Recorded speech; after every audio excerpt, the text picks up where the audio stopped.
के दुश्मनों ने भी देख लिया, जब सिंदूर बारूद बन जाता है तो नतीजा क्या होता है।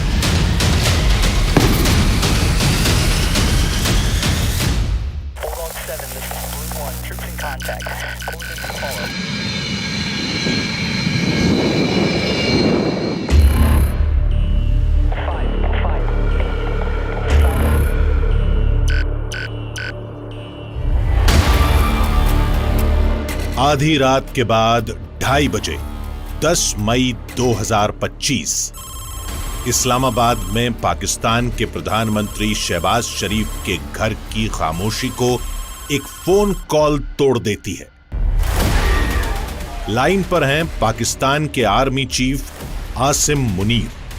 उनकी आवाज में दहशत और बेचैनी है। जनाब, चकलाला पर हमला हुआ है।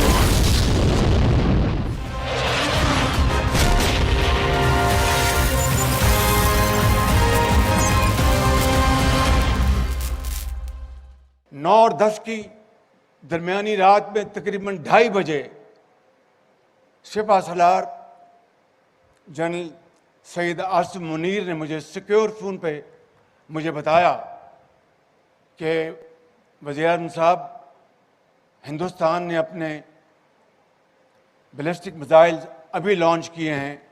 एक नूर खान एयरपोर्ट पे गिरा है और कुछ और दूसरे इलाकों में गिरे हैं।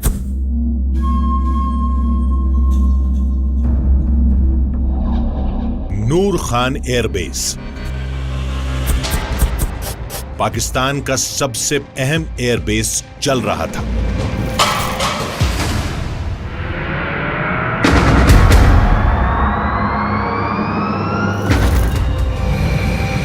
ये कोई सिंबॉलिक स्ट्राइक नहीं थी,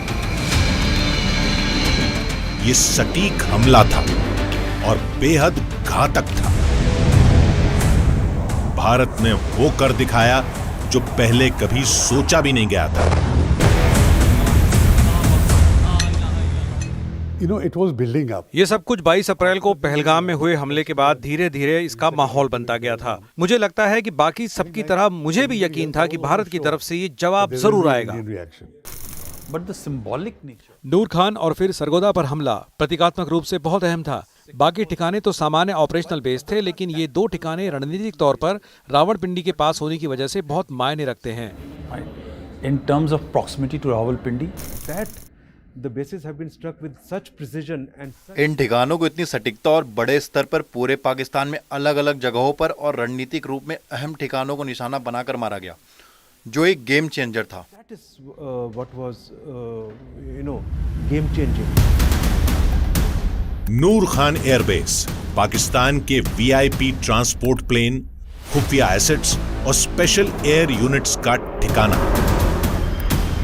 दशकों तक ये जगह परमाणु ठिकाने की आड़ में सुरक्षित थी, लेकिन ऑपरेशन सिंदूर ने इस सोच को पूरी तरह बदल दिया। जो शुरुआत में आतंकियों के अड्डों पर हमले से शुरू हुआ, वो इस एक्शन से सीधा रावलपिंडी के लिए एक कड़ा संदेश बन चुका था। हम दशकों से न्यूज़ की एंकरिंग कर रहे हैं, पहले भी जंग और तनाव कवर कर चुके हैं, लेकिन हमने ऐसा पहले कभी नहीं देखा। जैसे न्यूक्लियर पॉलिसी को नए सिरे से लिखा जा रहा था। एक देश को जो आतंक का पनाहगाह है, उसे खुलकर चेतावनी दी जा रही थी। हम इतिहास को अपनी आंखों के सामने बनते हुए देख रहे थे। ये 1971 के बाद पहली बार हुआ था। पाकिस्तान की एयर पावर पूरी तरह से बर्बाद हो चुकी थी। एयर डिफेंस की कमजोरी बेनकाब हो चुकी थी। इसने पूरी दुनिया को चौंका दिया। अब दुनिया को यह समझना होगा कि आतंकवाद की कोई भी वारदात अब युद्ध मानी जाएगी और उसका कड़ा जवाब मिलेगा। अब यही नया नियम है। पश्चिम को यह बात और ज्यादा गंभीरता से समझनी होगी, क्योंकि अब तक पाकिस्तान को हथियार देते रहे हैं और अब चीन भी दे रहा है। अगर दुनिया वाकई आतंकवाद को लेकर गंभीर है तो उन्हें इसके केंद्र यानी पाकिस्तान पर ध्यान देना होगा और कड़ी कार्रवाई भी करनी होगी। दुनिया की सबसे ताकतवर सेनाओं में से एक 11 अलग अलग जगहों पर एक साथ हमला कर पाना और फिर हर जगह सफलता पाना, ये पहले कभी नहीं हुआ था। जब एक साथ 11 एयरफील्ड्स पर हमला हुआ तो वो ये पल था जब पूरा सैन्य और राजनीतिक ढांचा हिल गया होगा। Has never happened before. 9 मई की रात जैसे जैसे बीत रही थी, 10 मई की सुबह कुछ ऐसा लेकर आई जिसकी पाकिस्तान में सेना की रणनीति बनाने वालों ने कल्पना भी नहीं की थी। भारत की एयरफोर्स बिना रुके पूरी ताकत से दोबारा हमला कर चुकी थी और इस बार पहले से भी कहीं ज्यादा घातक हमला था। I think when the strikes went on to the 11 airfields at the same time, that was one time their entire political military structure would have actually crumbled. They tried. उन्होंने पूरी कोशिश की, लेकिन हमारी तरफ कोई बड़ा नुकसान नहीं हुआ। इससे साबित होता है कि हमारी डिफेंस कितनी मजबूत है और हम कितनी अच्छी तरह से जवाब दे पाए। Integrated in our overall capability to defend. पहली स्ट्राइक ने नूर खान एयरबेस को निशाना बनाया था, लेकिन बात यहीं खत्म नहीं हुई। कुछ ही घंटों में पाकिस्तान के सबसे अहम मिलिट्री ठिकाने एक एक कर टारगेट किए गए। मुरीद, रफीकी, सरगोधा, ये वो एयरबेस हैं जिन्होंने 1971 के बाद कभी जंग नहीं देखी थी और ये ताबड़तोड़ सटीक बमबारी का निशाना बन रहे थे। जैसे समय के साथ एक अनकहा समझौता हुआ था कि इन हवाई अड्डों को नहीं छेड़ा जाएगा, लेकिन अब वो अनकहा समझौता धूल में मिल चुका था।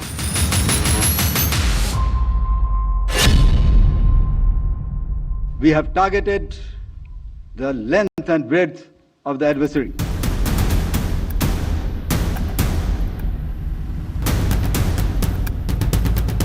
We will not submit to nuclear blackmail anymore, and that we will not make a distinction. अब हम परमाणु धमकी से नहीं डरेंगे और हम आतंकवादी और उसे समर्थन देने वालों में फर्क नहीं करेंगे। अगर कोई हमला होता है तो हम मानेंगे कि वो पाकिस्तान सरकार या उनके समर्थन से हुआ है। ये भारत की नई नीति है जिसे दुनिया को समझना होगा, क्योंकि हमने जमीन पर ये करके दिखा दिया है। Because we have demonstrated it on the ground. In terms of जहां तक इस नए सिद्धांत की बात है, तो ये हमारे तरफ से एक बहुत संयमित कार्रवाई थी। अगर हम पूरी तरह से युद्ध के लिए तैयार होते, तो जो हमले हमने 10 तारीख को किया, वो हम 8 तारीख को भी कर सकते थे। morning we would have done on 8th. Islamabad में चिंता अब डर में बदल चुकी थी। थके हारे प्रधानमंत्री शहबाज शरीफ सुबह 4 बजे एक आपातकालीन सुरक्षा बैठक में पहुंचे। एक के बाद एक रिपोर्ट्स आती गईं। पाकिस्तान के एयरबेस लगातार निशाना बनाए जा रहे थे। करीब दर्जन भर ठिकानों पर बहुत ही प्लानिंग से हमले हुए थे।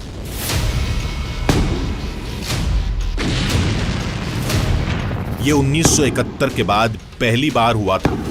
पाकिस्तान की एयर पावर पूरी तरह से बर्बाद हो चुकी थी। एयर डिफेंस की कमजोरी बेनकाब हो चुकी थी। आसिम मुनीर ने वो स्वीकार किया जिसे अब छिपाया नहीं जा सकता था। ये कोई छोटा मोटा झगड़ा नहीं था, ये भारत की नई मुहिम थी। संदेश साफ था, छेड़ोगे तो सिर्फ छोड़ेंगे नहीं, बल्कि कहीं का नहीं छोड़ेंगे। थरथरा रहे पाकिस्तान की हवाई सीमाएं अब उसकी रक्षा नहीं कर पा रही थी।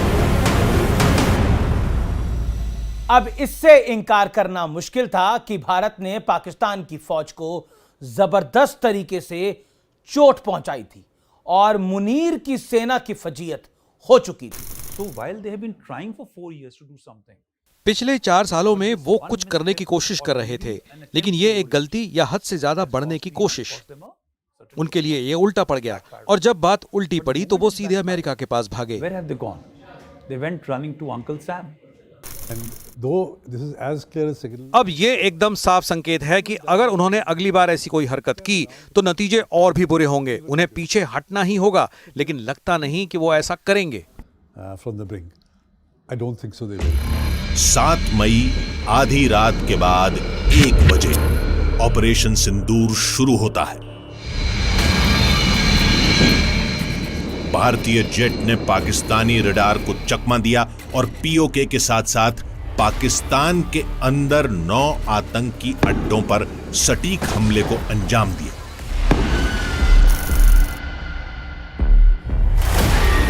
बहावलपुर, मुरीद के, मुजफ्फराबाद, भिंबर, गुलपुर, सियालकोट, चकमरू, कोटली और बाग। मकसद साफ था, पीओके और पाकिस्तान में आतंक के ढांचे को पूरी तरह तबाह करना। पहलगाम अटैक के बाद 2 हफ्तों तक हम इसी पल का इंतजार कर रहे थे। हमने रातों रात कंटिंजेंसी टीमें तैनात कर दी थी जो लगातार अलर्ट पर थी, और उन्होंने सबसे पहले ब्रेकिंग न्यूज दी। इस बार की स्ट्राइक बिल्कुल सोची समझी थी। जो हुआ वो किसी ने नहीं सोचा था। बालाकोट के समय प्रूफ की जो बहस हुई थी, इस बार कोई शक की गुंजाइश ही नहीं थी। कुछ ही मिनटों में हमें बहावलपुर में जैश ए मोहम्मद के ठिकानों पर हुए हमले की पहली तस्वीरें मिल गईं, और यही वो पल था जिसने उस रात को इतिहास बना दिया। सिर्फ 40 मिनट के अंदर आतंकवादियों के कई लॉन्च पैड के साथ ही जैश और लश्कर के हेडक्वार्टर तबाह कर दिए गए। लेकिन यह सिर्फ पहलगाम के जवाब में बदले की कार्रवाई नहीं थी, यह भारत की सैन्य नीति में एक बड़ा बदलाव था। बालाकोट के समय सिर्फ एक आतंकी ठिकाने को निशाना बनाया गया था, लेकिन इस बार पीओके से पाकिस्तान तक आतंकियों के अहम ठिकानों को तबाह कर दिया गया था। यह कहीं ज्यादा ताकतवर हमला था और उतना ही खतरनाक।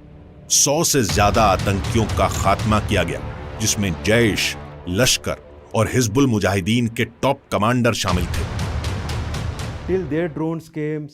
उन्होंने तब तक इंतजार किया जब तक उनके ड्रोन और लैट्रिन म्यूजिशियंस ने हमला शुरू नहीं किया। शुरुआत में हमने सिर्फ सीमा के पास उनके रडार को निशाना बनाया था।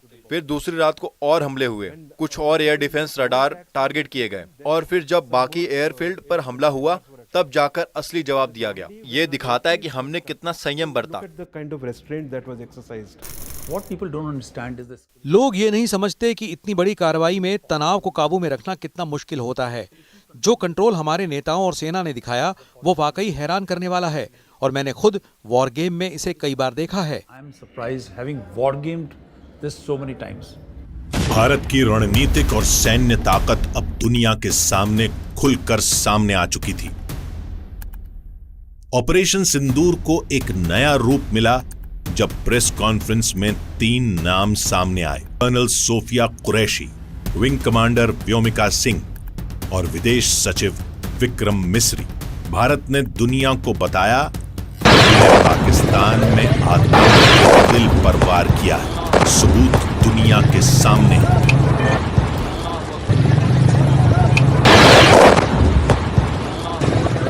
ऑपरेशन सिंदूर 22 अप्रैल को पहलगाम में हुए विभत्स आतंकवादी हमले के शिकार मासूम नागरिकों व उनके परिवारों को न्याय देने के लिए लॉन्च किया गया था।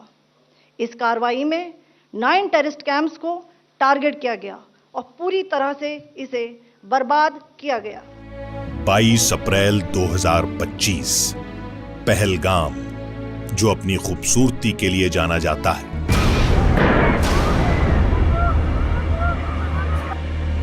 मासूमों के खून से लाल हो गया। 26 भारतीयों को बेदर्दी से मार डाला गया।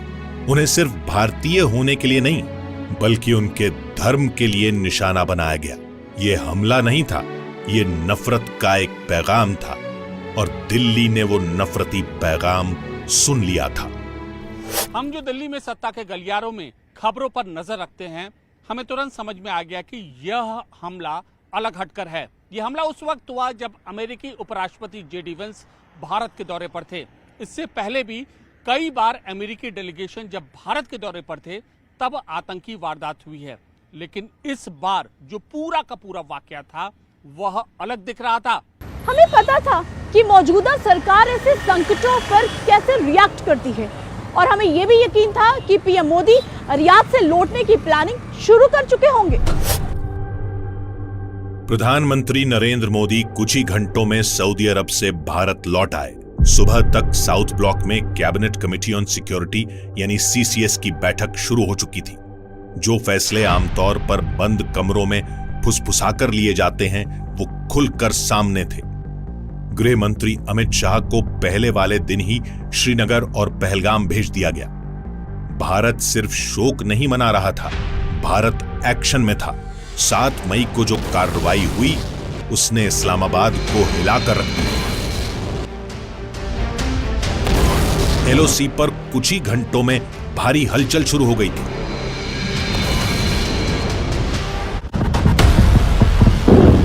पाकिस्तानी आर्मी ने इंडियन बंकर्स पे लगातार फायरिंग की और केरन एरिया में अभी तकरीबन 4 मकानों में आग लगी है और काफी सारे मकान जो हैं वो डैमेज हुए हैं।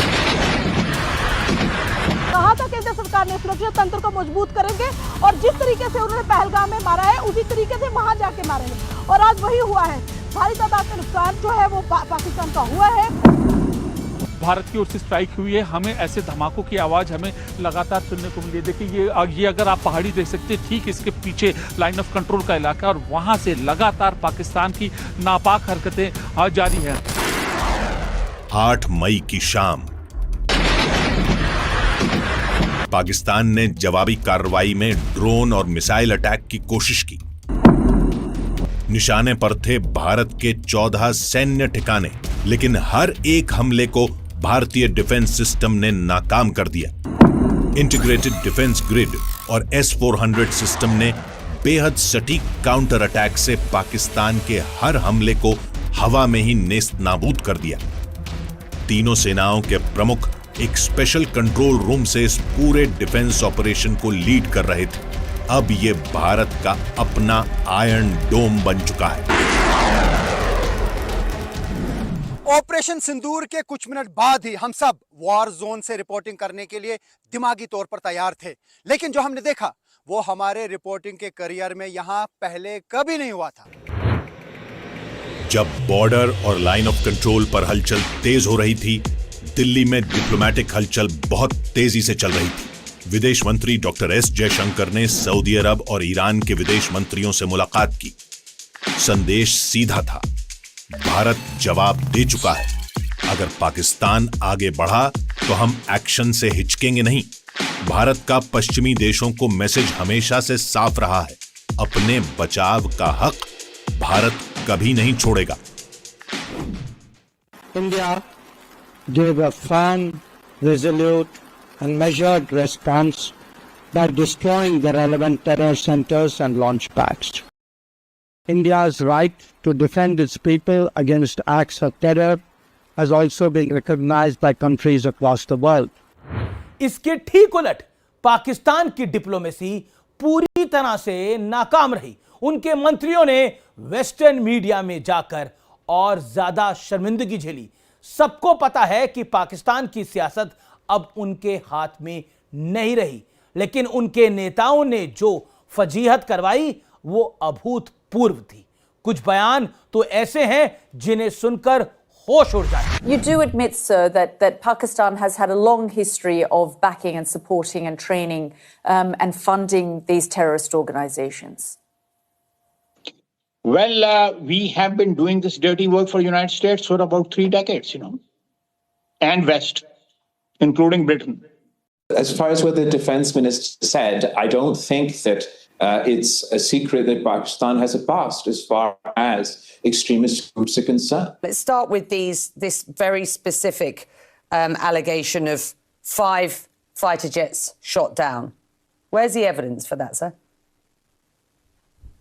It's all over the social media, on Indian social media, not on our social media. The debris of these jets fell into Indian occupied Kashmir. 9 मई को पाकिस्तान ने हमले और तेज कर दिए। सब लोग अपनी दुकानों की, अपने घरों की, अपनी गाड़ियों की लाइटें बंद कर दें। उत्तर में लेह से लेकर दक्षिण में सरक्रीक तक 300 से 400 ड्रोन लॉन्च किए गए। भारत के एयर डिफेंस सिस्टम ने आसमान को आतिशबाजी से भर दिया। तुर्की से आए ड्रोन देखे गए और तुरंत इंटरसेप्ट कर लिए गए। जवाबी कार्रवाई में भारत ने हेरोप लॉइटरिंग ड्रोन तैनात किए, जो पाकिस्तान की सीमा के अंदर जाकर उनके कंट्रोल पोस्ट को तबाह कर रहे थे। अब तक ये साफ हो चुका था कि ये लंबा चलेगा। नए भारत ने इससे पहले ऐसे टीवी पर लाइव युद्ध नहीं देखा था। हर घंटे के साथ ये साफ हो रहा था कि भारतीय सेना न सिर्फ पाकिस्तान के हमलों को रोक रही है, बल्कि जिस पैमाने पर जवाबी हमले हो रहे हैं उससे पाकिस्तान जल्दी घुटनों पर आ जाएगा। It is only after that strike that our hit has taken. उस हमले के बाद भारत ने जवाब में 9 ठिकानों पर हमले किए, जैसे कि सरगोधा, चकलाला, जैकबाबाद, बोलारी। ये सब अहम टारगेट थे। सिर्फ एयर डिफेंस सिस्टम ही नहीं बल्कि जमीन पर खड़ी अहम चीजें भी टारगेट की गई। हैंगर, F-16 शेल्टर, रनवे, हर चीज पर हमला हुआ।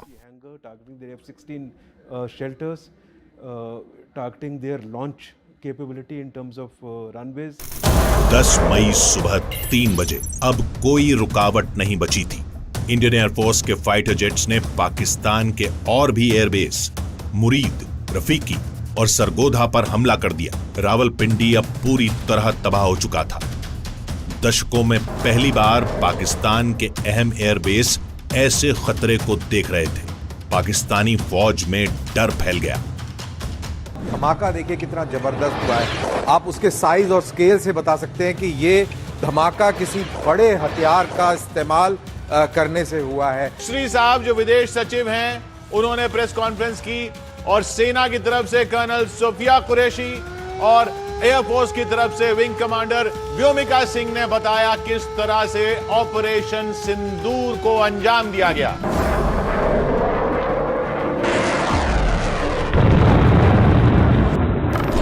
लेकिन जो हमला पाकिस्तान को पूरी तरह झुका गया वो था सरगोधा एयरबेस पर किया गया सटीक प्रहार। सरगोधा की लोकेशन केरन हिल्स के पास है, जो पाकिस्तान का न्यूक्लियर वेपन स्टोरेज जोन माना जाता है। जैसे ही हमला हुआ, पाकिस्तानी मिस इन्फॉर्मेशन मशीनरी चालू हो गई। अफवाहें उड़ाई जाने लगी कि न्यूक्लियर लीक हो गया है, लेकिन जल्द ही इन सब बातों को सिरे से खारिज कर दिया गया।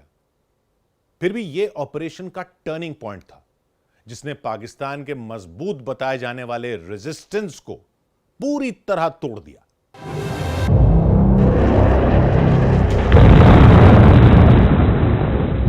The Sargodha thing which happened is, look at the layers. You had the Chinese layer to observe. You had all the Sargodha में जो हुआ उसमें देखिए कितनी परतें थीं। चीन की निगरानी थी, निजी सैटेलाइट इमेजरी थी, कई एशियाई सिस्टम्स जानकारी भेज रहे थे, यहां तक कि वहां कुछ अमेरिकी संसाधन भी थे जो पहले से आगाह करने के लिए लगाए गए थे। also to forewarn. पाकिस्तान के डीजीएमओ ने रिक्वेस्ट की, बात शुरू की, वो आगे बढ़े और उसके बाद ये फैसला लिया गया कि चलिए सीज फायर किया जाएगा।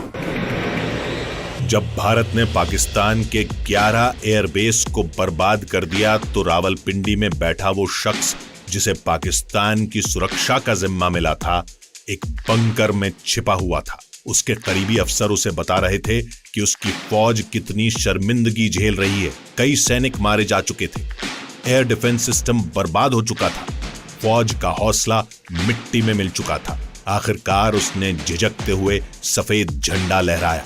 पाकिस्तान के डीजीएमओ ने सीज फायर के लिए कॉल किया। भारत का मिशन पूरा हुआ, पाकिस्तान ने हार मान ली।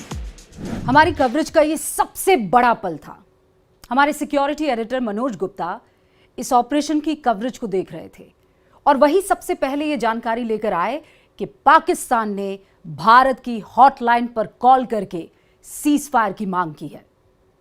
इस्लामाबाद गिड़गिड़ा रहा था, पाकिस्तान की हार सामने आ चुकी थी। जब नई दिल्ली में इसकी औपचारिक घोषणा करने की तैयारी चल रही थी, उसी बीच अपने अति उत्साह के लिए जाने जाने वाले अमेरिका के राष्ट्रपति डोनाल्ड ट्रंप ने सोशल मीडिया पर पोस्ट की और सीज फायर कराने का दावा करने लगे।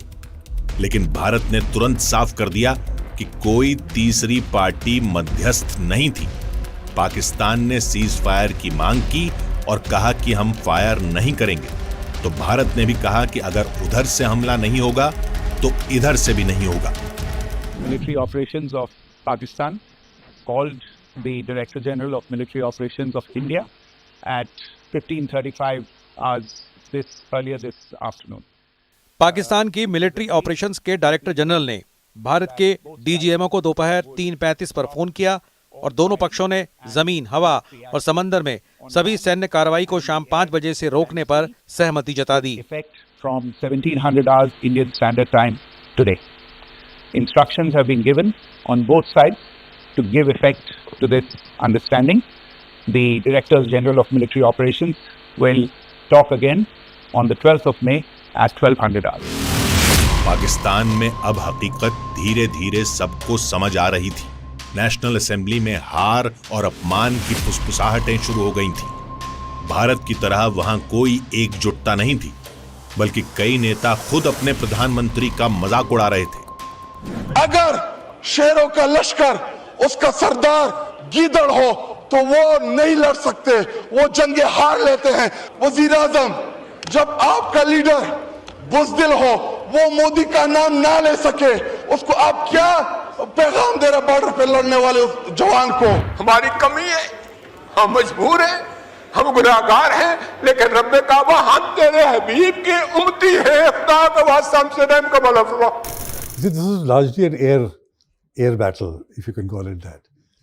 So if they think they have done well, ये ज्यादातर हवाई जंग थी। अगर वो समझते हैं कि उन्होंने अच्छा किया तो जिस व्यक्ति को प्रमोट होना चाहिए था वो तो एयर चीफ था, लेकिन मुनीर को हार के बाद फील्ड मार्शल बना दिया गया ताकि घरेलू जनता के सामने हार को छुपाया जा सके।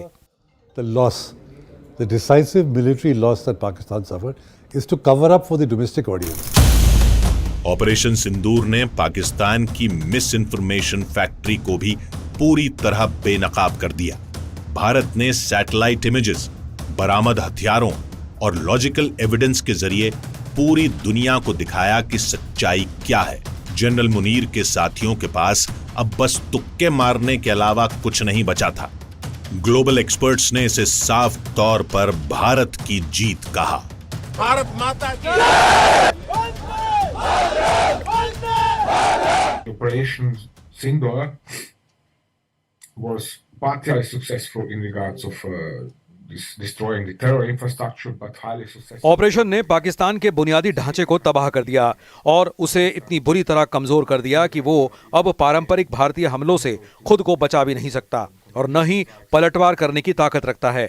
उनके पास अब सिवाय सीज़फायर मांगने के और कोई चारा ही नहीं बचा था। And had no other option but to sue for ceasefire. पूरे ऑपरेशन का सबसे बड़ा संदेश ये था, भारत अब सिर्फ डिफेंस नहीं करता, भारत अब खुद डिफेंस टेक्नोलॉजी भी बना रहा है। आकाश तीर भारत का स्वदेशी एयर डिफेंस सिस्टम आत्मनिर्भरता और अजय एयर डिफेंस का प्रतीक बन चुका है। आकाश तीर को अलग बनाती है इसकी तकनीक, जिसने इसे एक साथ कई हवाई हमलों से निपटने में सक्षम बनाया। दुनिया के गिने चुने सिस्टम ही ऐसा कर पाते हैं। भारत ने एक सीधा और सख्त बयान दिया। अब बर्दाश्त करने का दौर खत्म हो चुका है। भारत के आम लोगों पर हमले हुए, धार्मिक जगहों को टारगेट किया गया, ड्रोन वॉरफेयर को हथियार बनाया गया। अब से भारत के एक्शन का नया नियम होगा।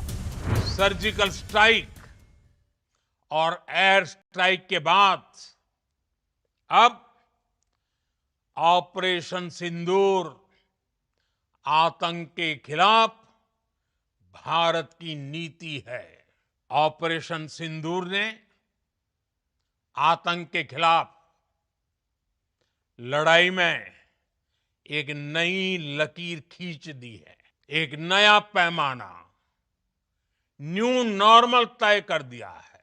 पहला, भारत पर आतंकी हमला हुआ तो मुंह तोड़ जवाब दिया जाएगा। दूसरा, कोई भी न्यूक्लियर ब्लैकमेल भारत नहीं सहेगा। तीसरा, हम आतंक की सरपरस्त सरकार और आतंक के आकाओं को अलग अलग नहीं देखेंगे। ऑपरेशन सिंदूर को अभी सिर्फ रोका गया है, ये खत्म नहीं हुआ।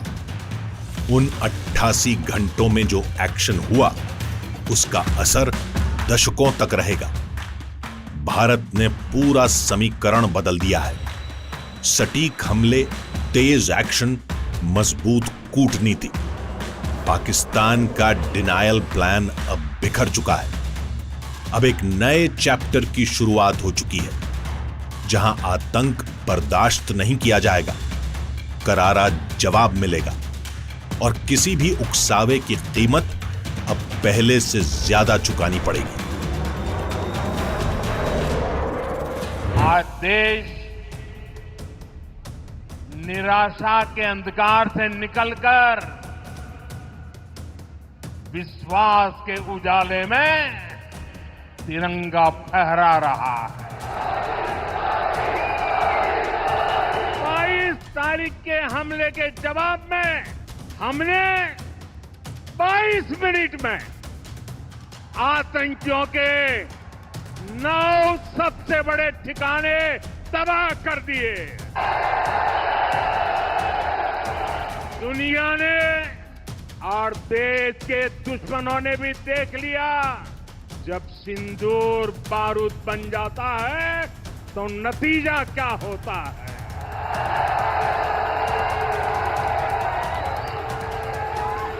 और आर्मी के सभी जाबाजों, बीएसएफ के अपने शूरवीरों को सैल्यूट करता हूं।